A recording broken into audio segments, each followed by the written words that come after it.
Hello, Dale. Welcome to the Mentally a Badass podcast. I'm so happy to have you today. I'm happy to be here. I'm looking to prove that I'm a mental badass, Justine. I love your enthusiasm. So I already know that this conversation is going to be so much fun. I love the energy. It definitely goes with the whole mentally a badass vibe here. So before we get into it, we always like to go deep into our guest past and learn more about you. So you have schizophrenia, and I first want to talk about schizophrenia as a whole, just because there could be misconceptions out there. And this is the first time I've ever brought this topic on here. I'm excited to learn from you, and I'm excited for my guests to learn more about schizophrenia. So, can you identify what schizophrenia is and let's debunk some misconceptions? So basically, when people talk about schizophrenia, I meant there are a lot of like myths and misperceptions and misconceptions. I meant if you see someone yelling at the air at a bus stop, then you say schizophrenic. And the popular idea is that like not only is that the schizophrenics like hear voices and they're all withdrawn and everything, and to a degree that's true, but these misconceptions are like very dangerous just because when I first was experiencing the hospital, my doctor said, I said, well, why am I in here? And this goes into agnosia, which we'll go into. But I said, why am I in here? And he said, well, if you broke your leg, you'd come to the hospital, right, Dale? And I said, yes. And he says, well, you broke your brain. That this is like something that sort of like self-stigmatized me for 30 years because I was taken away back in 1975, and psychiatry was like much more in the dark ages than it is now. But there's still a lot of improvements to be made. But define schizophrenia in terms of symptoms and like brain chemistry and everything. And just from my own experience, I came up with what I think is a definition that really sums up what schizophrenia is without all the psychobabble. And that's simply the schizophrenic is living in a reality that was not conceived on Earth. So, I'm curious to know about the development of schizophrenia. So, from your experience growing up, a lot of people can say it can be triggered by trauma. Some people say that people have bipolar, it can turn into schizophrenia. Like, what is your story? Well, my mother had a mental illness. She saw a psychiatrist basically for 50 years. But with me, it was like I was at the top of the American elite. I went to one of the best boarding schools in America. I went to Dartmouth College. Basically, so I was a very outwardly successful American student or youth.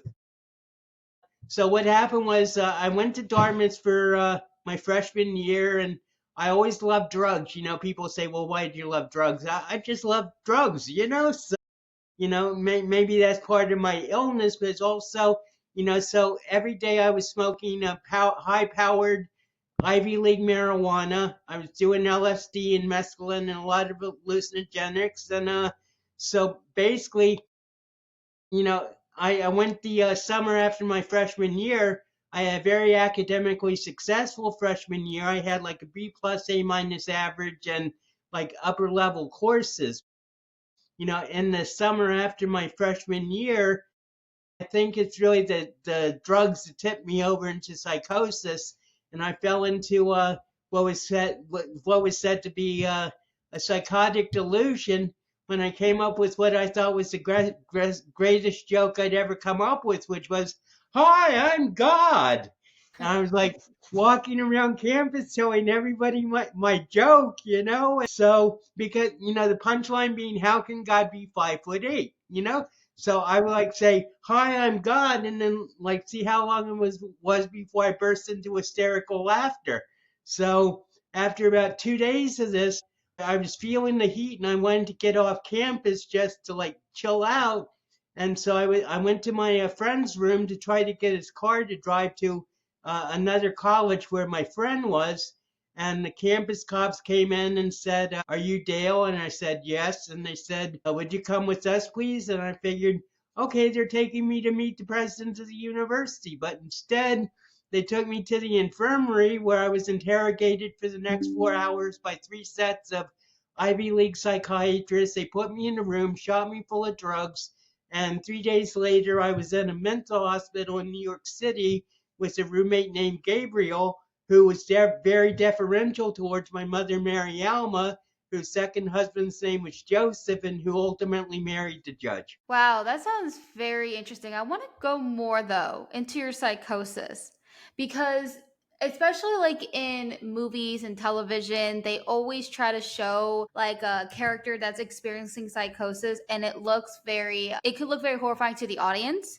So, I know you were talking about before how you felt like God and such. Were there moments, I guess, that you were scared or terrified that you're seeing things that are not there? Like, were there any moments of fear? Well, to be technical, I've never hallucinated in my life, Justine. My problem was always delusions, and so this is like a popular myth that all schizophrenics hallucinate. This isn't simply isn't true, and it's like something that the public thinks, but it's not true. So I never hallucinated, and I never hallucinated even when I was doing LSD. Now, I must have done LSD 50 times and I never hallucinated on LSD. In fact, one time I was tripping and one of my best friends was tripping with me and he was like sort of like saying to his best friend, "You're a termite, you're a wart." And he was just like sort of like persecuting his best friend. And he looked at me and says, "Why don't you ever change?" So, so basically, as I said, I wasn't terrified. And even when I got taken away, and I spent the night at my parents' they had like two fraternity guys drive me down to my parents' apartment. Spent the night with my parents, and then the next day we went to this nice building on the campus of New York Hospital on 78th in York in New York City, and went into his office and met this doctor, Dr. Cohane, who I called Cocaine Cohane. Coke, Coke, what? So I called him Cocaine. His name was Cohane, so I called him Cocaine Cohane. So, but anyway, so we're having a very nice conversation, and he puts a paper in front of me and says, "Could you sign this?" And I look at my mother, and she says, "Sign it." So I signed it, and so everything is civil and everything, but my parents go up, they go left, I go left to follow them, and Dr. Cohane says, "No, Dale, you're coming with me." And Mhm. that led to the next 13 weeks being on a locked ward in a mental wing of a New York hospital. But, at this point, this was 1975 in the LSD period. So the whole idea behind LSD was go with the flow. So Mm. basically, I was never terrified or even having horrible hallucinations or anything. I was just like observing, all these psychotic people I was being exposed to and trying to help them, trying to talk to them and everything. But ultimately, it just came down to the fact that I was going with the flow, and the flow led me to the hospital and ultimately to a private psychiatric program in Hackensack, where I spent the next 5 years under the direction of a single doctor. Yes, I'm glad that you talked about that you didn't have hallucinations and such because to be honest, until today of me talking to you, I had no idea that people who have schizophrenia, some of them can never experience like not delusions, I'm sorry, hallucinations. That's what I meant to say. I think I said delusion before. I don't know if I No, did. no, that's understandable. Yeah, I, yeah. I mean, I did have my delusion, but the thing about delusions, Dean, is delusions aren't just like a series of like bad thoughts or false thoughts that people have because at this point you look at the country and 95% of people would be under delusions, politically and everything. Delusion is much more deep than mere thinking thoughts. It's like a collection of beliefs at the very heart of your identity by which your personality is defined. And therefore, it can't be argued out of a delusion. That's the bottom line, because it's at the very structure of the personality of the self that the person is dealing with it. Therefore, if you destroy the delusion, then you're going to destroy the whole personality, gestalt of the individual. And that's actually what happened to me. 10 years after I came to the program, I was on my own. I was in my own apartment and everything. And I basically had a vision of the whole world being incinerated in a thermonuclear holocaust. I just saw the whole world implode. And Mm-hmm. I called that the death of Dale. And I feel basically it was like sort of like a hit by God on me. But in that moment, my whole personality as Dale died, and it took me 9 months to basically reestablish personality in another alter ego, which was Dewey, who I Mm-hmm. was for the next 33 years. Dewey? Well, my father's initials are Lou. My Okay. initials are Dew. My best friend's name is Hugh, and Hugh's father's name was Donald. So you get Huey, Dewey, Louie, and Donald, the Disney. Yeah, I was like confused. And I was like, wait, what? So So you were in the hospital 15 times, hospitalized. correct. I want to go more into that because I hear mixed things about being into a mental hospital. Some people said it made it worse. Actually, most people have actually said that to me. I don't think I've heard any good experience from people. But what was your experience in the mental hospital?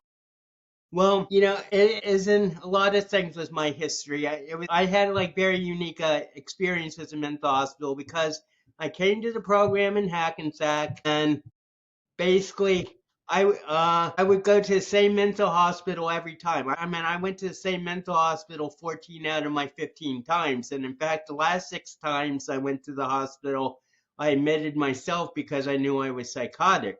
Mm, So what happened was, the nurse, I knew all the nurses, I knew all the doctors, and basically I would like go to the hospital for a vacation just to escape the psychiatric intensity of my program, where everybody was always focused on problems and analysis and everything. And it would just drive me nuts because I had like no outlet for sanity. I would go to, I mean, there were times when obviously when I was psychotic, and, I needed the hospital, but nonetheless, it was usually because I was just feeling a great alienation from my environment. And the only way and also what would happen is my mind would get separated from my body. mm-hmm. I mean, I explained it to my doctors this way. My mind is in the year 64,000 AD, and my body is in the year 2000. So basically, I would go to the hospital in order to be able to reintegrate my mind with my body. And sometimes, it was extreme. There's this drug called sodium amytal, which they gave me, and I call that the heroin of psychiatric drugs, and I think it's actually been banned now. But basically, they gave it to me 2 or 3 times. The second time they gave it to me, I actually blacked out for a week. I like absolutely, people Blacked told me out they for. told me they told me they visited me and everything. I have absolutely no memory of anything during that week. So and then I would like sort of like come back to consciousness, and they would have to have a nurse walk with me next to me to make sure I just didn't collapse and fall down. So but I mean, with every hospitalization, I felt that, well, not everyone, but a lot of my hospitalizations, I felt that I'd reached a new level of understanding and enlightenment. Mhm. And it was just like sort of like the crab phenomenon, everybody wanted to pull me back down. And so my doctor would put me in the hospital. I went to the hospital 9 times during the program. My doctor would put me in the program, and they like increased drastically my drugs, and therefore I would like become medicated and sort of like lose, well, not lose completely, but I would lose track of like the enlightenment that I'd gotten. just because when I was speaking freely, people would get freaked out. And that really wasn't my problem. It was everybody else's problem. But, I used to say, you can't put 15 people in the program in the hospital. So let's put me in the hospital. That sounds very interesting, especially with like the medication. I want to ask about your outside of like the mental hospital and everything that we're talking about when it comes to outside of college, because you were talking about how you're at these IVs and such, and you're very intelligent. How did you hold relationships okay? Like family, friends, significant others? I had very good relationship. I mean, in the program, I had like excellent relationships. When I got out of the program, I went back to Fairleigh Dickinson, which the university, and because it was just across the bridge from where my apartment was. It took me like basically 2 years to understand how to reintegrate into socialization with normal people. But once I did, after graduation, not only did I have a tutoring business for Fairleigh Dickinson students, but I also was like sort of like a cult hero on campus. I said I'm student body's best friend, and I would like help them do tutoring and everything. But just to give you an example, during Greek Week, which is fraternity week at Fairleigh one year, they have a scavenger hunt. And one of the requirements for the scavenger hunt was every fraternity had to get my signature. Really? So basically, I mean, once I learned how to reintegrate and re-socialize, I was on my way. Now I'm sort of like, I won't say isolated, but because I still have like a lot of friends from 40, 50 years ago, but I just don't have like many local friends. But I'm very social, and I make probably three to 10 phone calls a day just to like keep in touch with people and everything. But this is a big problem with a lot of people with schizophrenia is they withdraw, and people not only do they withdraw, but people withdraw from them because they're scared of the symptoms, or they just don't like the way that the person acts. Yeah, so I want to talk about New York actually, because you know that when you're walking around New York, you see a lot of homeless people, and then hear people screaming and such, and they automatically think, okay, this person has schizophrenia. The reason I want to talk about them is because people have this idea that if you have schizophrenia, you're gonna end up homeless like that. Do you believe that? I guess there's like different, and there's like a spectrum, and like I kind of wonder, like, how do they get there? Well, this is a very tragic situation, not only because the mental health system in America is so broken, Yeah. that people with, especially, schizophrenia is a pretty extreme illness. Mm-hmm. I think we'll go into this in a little while, but I have a business where I mentor the family caregivers of those with schizophrenia. And because I realized about 7 years ago that, not only what I call the family caregivers of those with mental illness, the forgotten victims of mental illness. But the fact is that a lot of times a person who is caregiving or taking care of someone with a serious mental illness needs more help than the patient themselves, because they can sort of like be in agnosia heaven, which is, and I'll just go into agnosia quickly. It's ANOSOGNOSIA. Do you know what that is? I have no clue. Agnosia is a term taken from neurology for stroke victims who can't comprehend that there's something wrong with their brain. Okay. It's been, according to some, it's been acknowledged as a common symptom in serious mental illness. And some estimates say that 60 to 70% of people have agnosia. If there's anything wrong with you, then you aren't going to seek help. And Hmm. therefore, it's extremely frustrating to family members, but also to the whole society. The people, they say, well, why don't you get help? If you don't think there's anything wrong with you, Justine, You aren't going to take any medication that makes you feel bad. You aren't going to talk to any doctor who you think is a scam and everything. So it's and this is like part of the problem of the homelessness is that people just either they get violent with their loved ones at home, they just are, their loved ones just get fed up and they can't take care of them anymore, and consequently, these people are on the street, and I've seen some estimates that 70% of the people of the homeless people have some sort of serious mental illness, which is not only schizophrenia but bipolar or schizoaffective or something. But and the prison populations are full of seriously mental people too. Mm-hmm. But the fact is that, if you have agnosia and you don't acknowledge something's wrong, then, no matter how much love a person has for you, they're going to get fed up. It's a sad situation.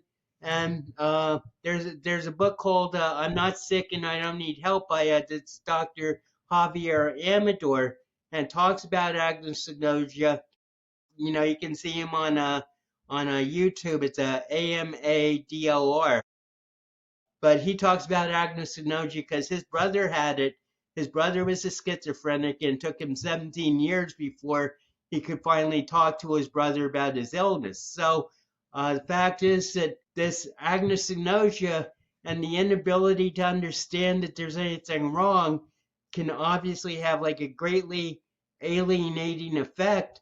And the more you don't treat serious mental illness, the sicker you're going to get. So, people just reach a point of a total frustration, and they like say, or they get violent, and they Mm-hmm. say, people say you can't stay here anymore. And the situation is even worse because there aren't enough hospital beds for people with serious mental illness. So I am affiliated with a group in Colorado, the Colorado Mad Moms, and half of those people, half the mothers, are dealing with loved ones, children who are thrown out on the street after the system takes them in for like 2 or 3 months, and then just throws them on the street, and they have no recourse. They have no way to get back with their family, and it's just a tragedy. And I'm not sure what the solution is, but obviously more money would help, but also building residencies for people. Most of the residencies are for people with addiction problems, and Mm-hmm. rather than serious mental illness. It's this dialogue that needs to be engaged, but I'm not sure if it will be.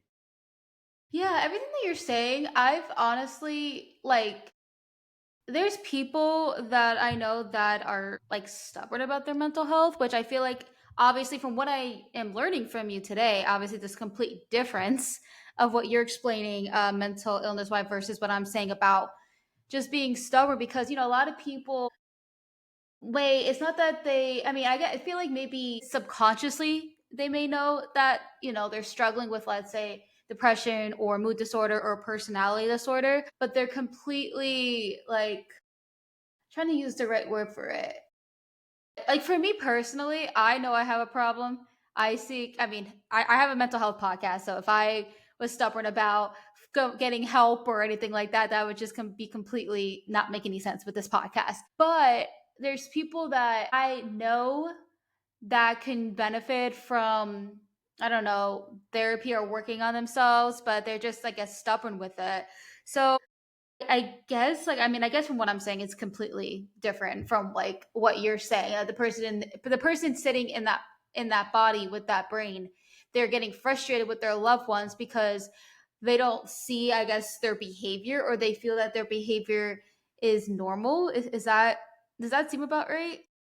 Well, one thing you have to realize about serious mental illness, especially schizophrenia and schizoaffective, is that it's not like well, first off, it's a physical illness, and they seem basically to have isolated it in the brain. But Mm-hmm. it's not like a normal illness because there's so many factors that lead to it. And but what I wanted to say is what did I know. So, but when someone gets schizophrenia, it's like his or her whole personality is transformed into someone new.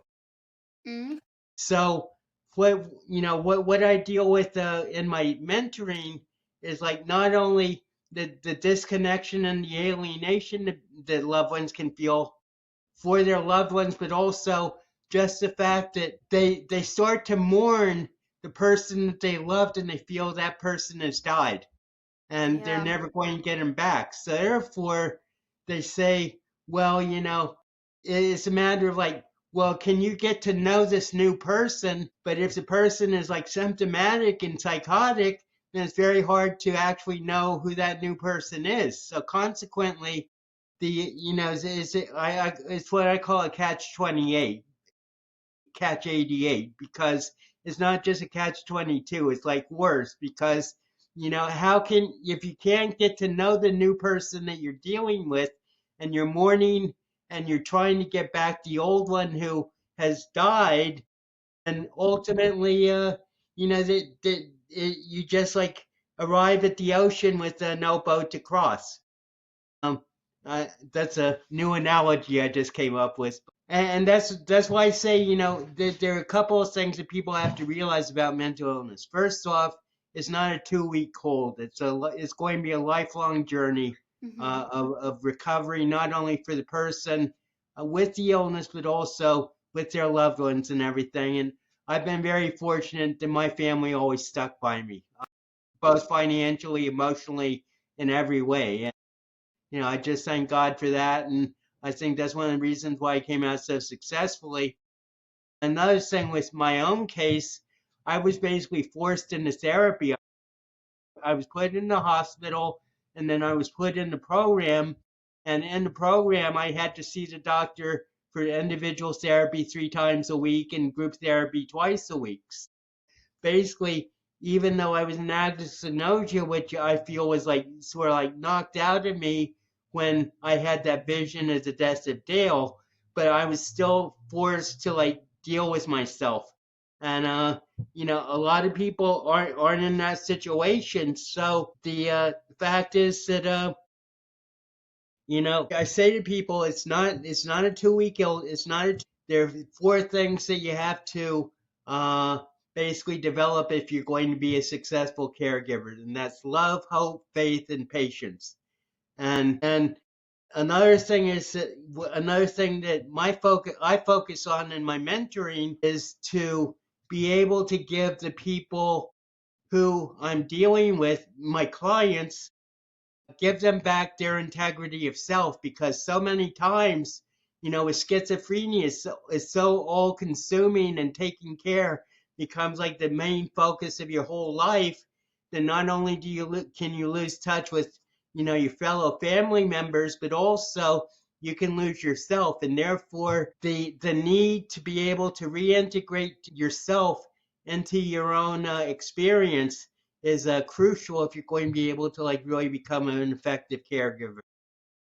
So, when did you decide that you wanted to make a career out of this? Because I've never heard. I mean, if I talk to a lot of mentors and coaches and such, but for you, I've never come across someone who wanted to mentor caregivers that have have loved ones that have schizophrenia. So, my question is, throughout your life, what was your career and what made you change to do what you do today?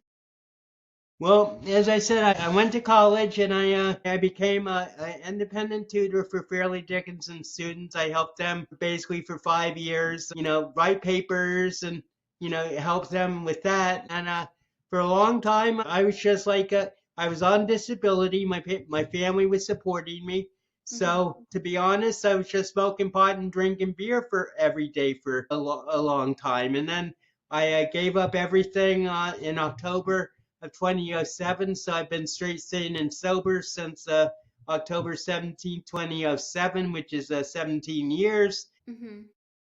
And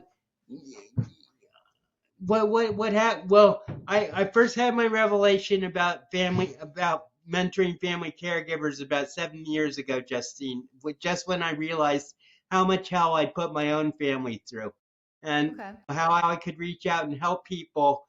not only understand the illness, but improve their communication and also reclaim their own integrity of self. So that's sort of my idea about 7 years ago, and it's been slow in implementing just because I think a lot of people who are my potential clients are very reluctant to come out of their own closet and admit that they're dealing with the situation because they've been so stigmatized and alienated from their friends and everything, talking about their loved ones with schizophrenia or with serious mental illness. They're actually gun shy of like talking about it. So my business has been actually working for about 4 years, but I've had very few clients.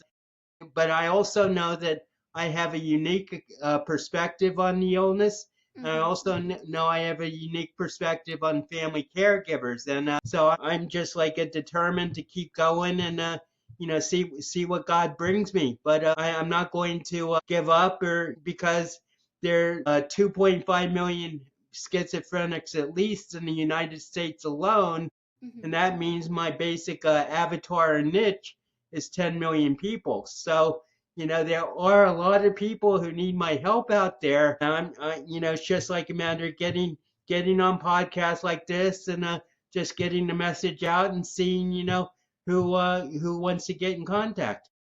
Yeah, so far, what I was thinking as you were saying that, and what I've been learning from you and your perspective, is focusing more on if the caregivers know how to handle, loved ones who have schizophrenia, then there will be less people on the street, from what it sounds like, right? Well, that's one of the benefits. Yeah, yeah, because when we were talking about the homeless and such, because I honestly, I always feel so bad and I feel for them. I mean, I of course can never understand what they're going through, but it just makes me so sad. And I think, like, what can we do for them? You know what I mean? Like, how can we help them? Because, I hate when society looks at homeless people and they automatically think the worst thing. They automatically think, oh, they're gonna jump me, they're gonna rape me, they're gonna kill me with a knife, or they just assume that I'm just like, they're struggling. And when I'm in New York or LA and such, I see people. I saw this one guy and I would never forget it. Clearly I don't forget if I'm thinking about it right now. He had a big, like a huge bottle of barefoot wine and he was just sitting next to, I'm assuming he probably got it from like Walgreens that he was right by. And it just, people obviously get upset when when homeless people are asking for money. Let's say someone gives them like $10 or whatever. That's enough money to go buy a barefoot wine. And they automatically think that, oh, they're just taking our money to buy this. But in my head, the way I think about this poor man, I'm like, he's just probably, $10 obviously can really only go so far in this economy. And he's probably just like, at this point, I'm just going to drink my sorrows away and just cope, which is really sad, which is so sad. um I just feel like it's so important to talk about this because it just makes me just I just don't it just makes me angry at how people look at others with mental illness, especially with schizophrenia. Is that they just don't understand. They don't get it. They don't understand how these people get to where they are with being homeless. And you were saying before that you don't know what the solution would be with this, right? And then you were giving examples like, oh, maybe like more housing or money, right? But just I'm telling you right now, you are part of the solution, right? Think about it. Like, yeah, so I caught that when you were saying you're like, I don't know what the solution is, and I'm like, you do know we're talking right now about what you do. I mean, like, from like I said, from what I'm comprehending is looking at it differently. I mean, of course, it's very important to help people with schizophrenia, but if you're people who do have these families, is to work on focusing on them because then they can help their their loved ones who are struggling, and get them into like the hospitals, the right medication. Because from what it sounds like, and you were saying before that you're so grateful that you have a family that stood beside you this whole time, and look at you right now. And I'm so glad that you acknowledge that because it's honestly your support system is everything. I have bipolar, and I always think to myself that if I didn't have my supportive family that made me get help, that didn't let me fall, I'd probably be dead by now. I Well, literally I think that. well this brings up a couple of points. One is that comorbidity or drug addiction with mental illness is extremely common. Mhm. I mean, people call it self-medication, whatever you want to call it, but bringing up the story of the guy who had the wine or whatever it was, you know, it's just like if you're on the streets, then sometimes I mean even if you aren't on the streets, it's like sometimes drugs. I mean, I was smoking marijuana every day for 35 years, Justine. So Mhm. I understand this perfectly because you know to me marijuana was the only thing that never judged me. I mean, I could smoke a joint and feel good. Marijuana, it also gave me like a cushion or a buffer against the sense of judgment that I felt everybody was giving me because I used to say marijuana is an excellent mistress. It's like you just like do it, and it makes you feel that you're loved. And and the other thing is what I'm finding as I get more involved in family caregivers and everything is that these people are not only focused on their loved ones, they're focused on the whole paradigm of mental illness. And Yeah. they're trying to change things in a major way that ultimately is going to, it has a ripple effect. I mean, like my group in Colorado, they went to Washington to lobby for this drug called clozapine, which, has had like amazing results in schizophrenics for whom other medications haven't worked. And it's been like like hogtied by the FDA for 15 years just because it is so successful. And, and well, I won't say that's why it was hogtied, but, it had like some serious side effects that caused it to be basically not used in a lot of cases where it could be very effective. So, this whole group of Colorado moms went to Maryland to a FDA meeting to lobby for clozapine. And Mhm. so I think it's a growing grassroots movement that's going to have an effect more and more. But I just want to be able to help people understand the illness and understand not only what their loved one is going through, but also how to deal with what they're going through. Yeah. When you were talking about, because before we were talking about, self-medicating, alcohol, do you currently have like a client that's struggling with their loved one with like alcoholism at the moment? Well, as I say, I have very few clients, but I know a lot of, in the groups that I've been to, there are a lot, that's a big issue with a lot of the people that I deal with. So, have you ever heard of kava? Of what? Kava? I think I've heard of it. I'm not sure what it is, though. Yeah, so kava is it's essentially at the end of the day a plant. So pretty much it's the think about it as the natural Xanax. So a lot of people who are alcoholics or just partiers that just need to be want to be social or just chill, if people start drinking kava, which obviously is better than alcohol, they have no need for alcohol at all. I started drinking it about a couple of years ago. 'Cause I live in Florida, and I can't remember exactly where it originated in the U.S., but there's a lot of kava places in Florida. I guess because the whole tropical, vibe. There's not really any in There's not from what I've done my research. I don't think there's any in New Jersey, but there is a couple in New York. And I went to one in New York, and to be honest, I wasn't really a fan of that place. I felt like it was so much better in Florida. But it's essentially it is a drink, and it doesn't impair you like alcohol. It lowers your anxiety levels, your stress, because a lot of people who, like I said, as I mentioned before, they even subconsciously they go to it just to get the edge off, the anxiety. So I definitely encourage you to just like look into it and to educate because that could be something you can give advice on. And kava is not addictive either, which is also good. Right. So it's a Well, non-addictive. I try to avoid stuff like that as much as I can just because I'm, I don't want to open myself up to like telling people something like that, and then it backfires and everything. And Yeah, I guess. and the other thing is that uh, anxiety and depression are very different than schizophrenia. Yeah. Schizophrenia is like a total transformation of personality, and whereas like you, anxiety and a depression, basically you're the same personality all the time, but it's just like you have symptoms and everything. Yeah, it's definitely, I'm not saying it's something that's going to replace schizophrenia treatment. I think what I was saying was if they like that's basically alcoholism is it's just part of it, right? I was Right. thinking just like to help people not choose alcohol anymore. So I think that was my point, not like, oh, do kava to just treat you. Like, absolutely not. I know schizophrenia is it's a lot more severe. They need other, medication. It was just, I just thought I'd bring it up just because it's something that I'm Why aware of. I think I mean, obviously alcohol is one of them, but there, people who are self-medicating usually do other drugs too and Mm-hmm. everything. And,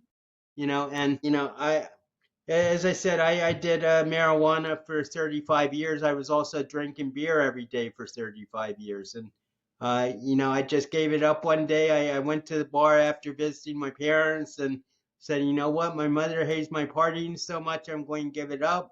Mm-hmm. Made a secret vow to her and walked away and never looked back. I ordered a Coke at the bar that day. But ultimately, it was just like, I always said my problem isn't substance abuse, it's my schizophrenia. Mm. The ease with which I gave up intoxicants, I think, proves that point. Yeah, definitely.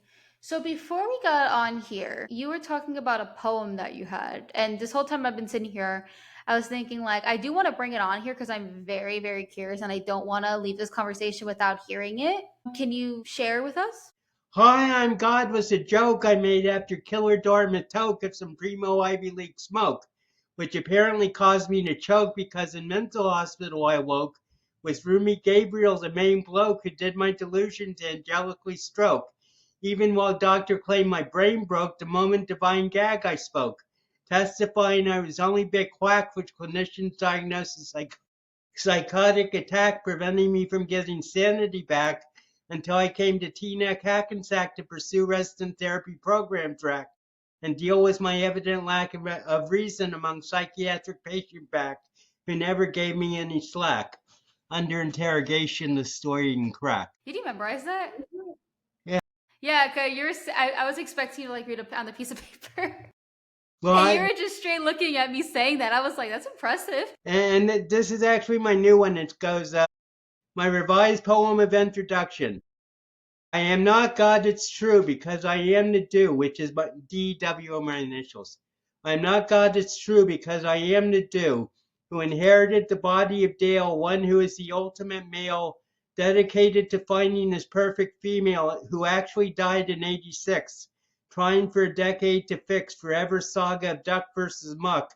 When into Hackensack he was stuck, for divine claim making him mad, although he was always incredibly glad going to mental hospital 15 times without ever committing any concrete crimes, except body he brought to earth, believing for 20 years in birth, until realizing he was self-creator reality with help of doctor who showed him all his scams, spending 5 years in psychiatric program.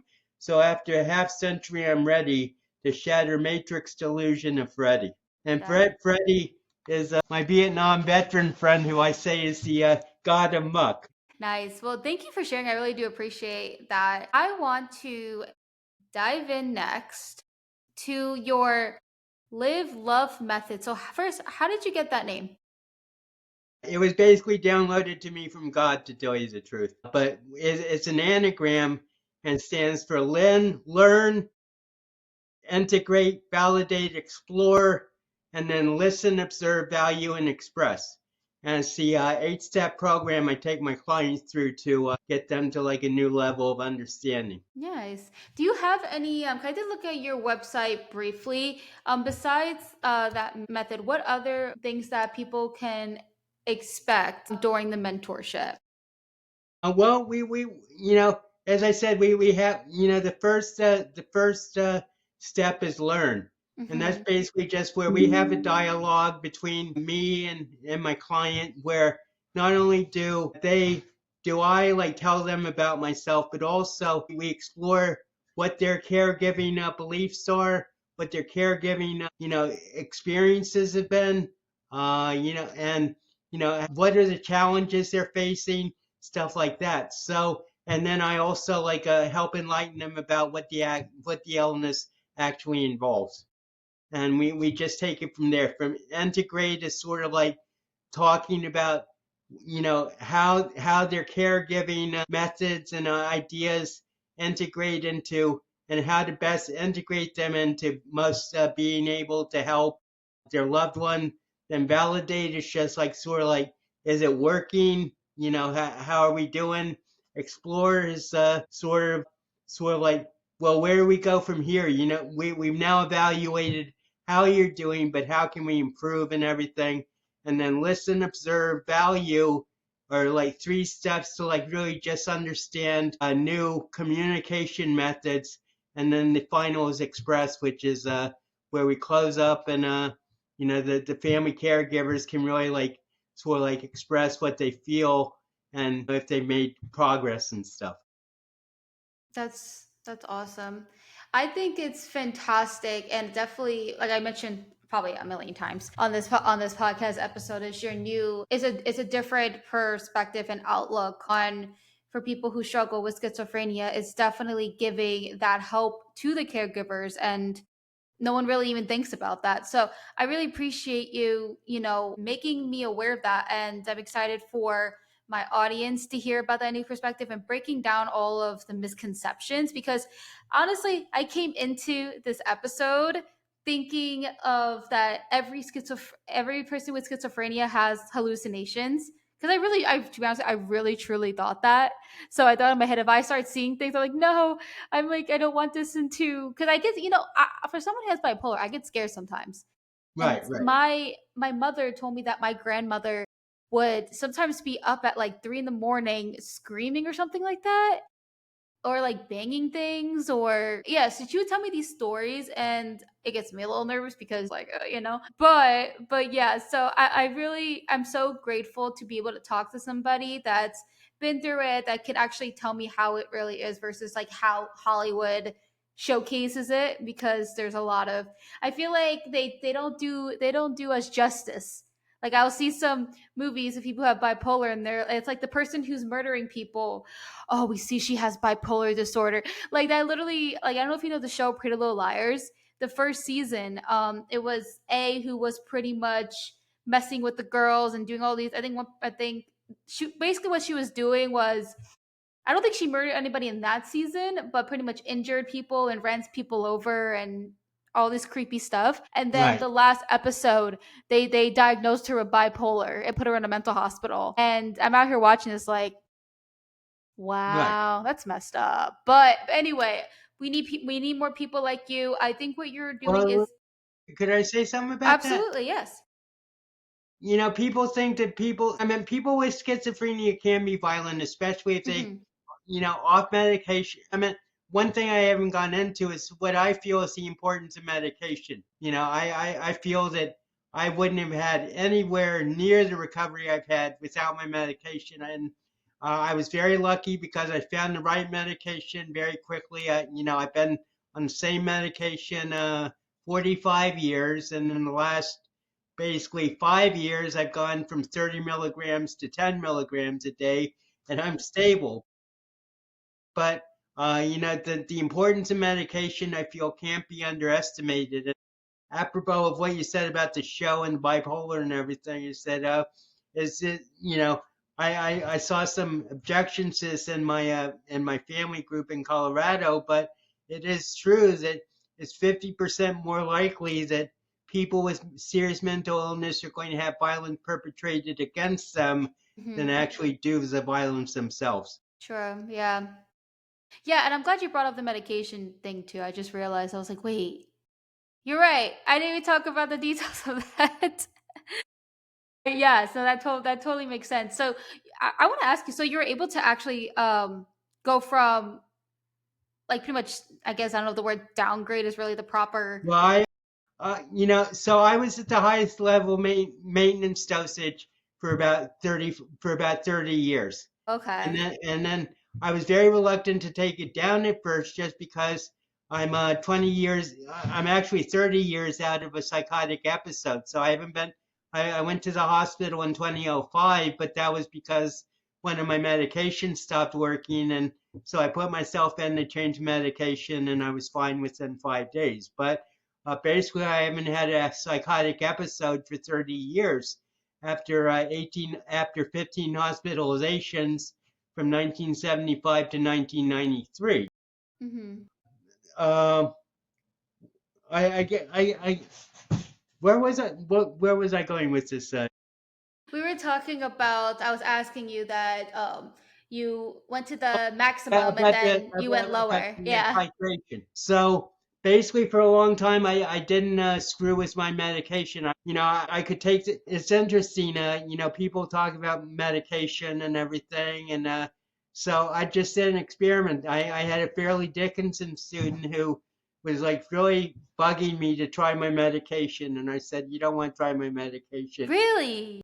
Oh And he my said, God. "Yeah, I do." He was real druggy. Oh So God. basically, I was on 30 milligrams of this medication a day, and I said, "Okay, here's 10 milligrams." So I gave him two 5 milligram pills. So he took them home, got on his bed, started playing Nintendo, took the pill, and after 4 hours, he realized he could only move his thumbs. He was completely Oh paralyzed. God. So basically, after 5 hours, he managed to move his arm to get the side effect medication that I'd given him, and he took it. And 30 minutes later, he's feeling better. So, like an idiot, he takes the second pill. Long story short, Justine, he was paralyzed on his bed, able to move only his thumbs to play Nintendo for 18 hours. And he said, "I'm never going to do that again." And this was like a third of my daily dosage at the time. I mean, I really did it sort of like to see if the drug was just as powerful as I thought it was, and that proved to me it was because this guy wasn't like a neophyte at drugs.